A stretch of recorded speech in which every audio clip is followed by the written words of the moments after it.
మాటే ఉండదు నీ హృదయం కొట్టే శబ్దం నాకు లాలిపాట అవుతుంది నీ చేతిలో నా చెయ్యి ఉన్నంత వరకు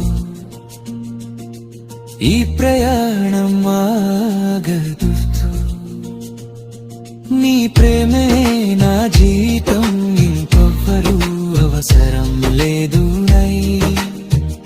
మన ఇద్దరం కలిసి ఉంటే ప్రపంచం